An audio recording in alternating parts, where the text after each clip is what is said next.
sira nain sanulu racing hatne nain ida ho condição grave, enquanto nain sanulu racing tolu seluk, hetang kanek man, no dadaune sira halau hela tratamento e Hospital Nacional Guido Valadares.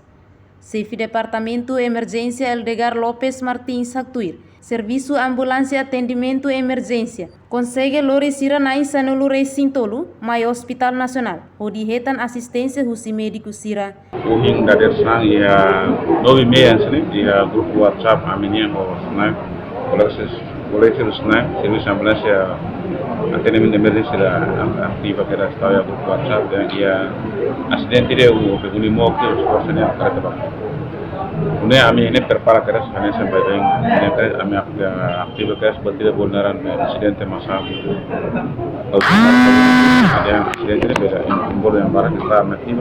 spesialista emergência colega médico geral enfermeira aktif keras berarti no por fim 9h30 tomai paciente rasna consegue luar tiba saudi no paciente rabe mai dormene naing samlo resintur makmaine dia kesira ko kategori 3 ini kane kamang keras la ia risco basene vida no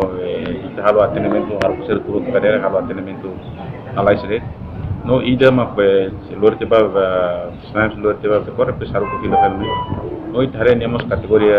2 ne condição lá grave ya dia pangkala ni ai ko hindu torcer haro kona ba halo raisi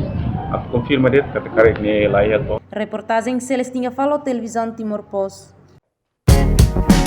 Janela informação ba Emma Roto. Atu atena informação atual dia kliu kita halua. Hane hambutão subscribe, like, halo comentário no faz butão ba media social Roto.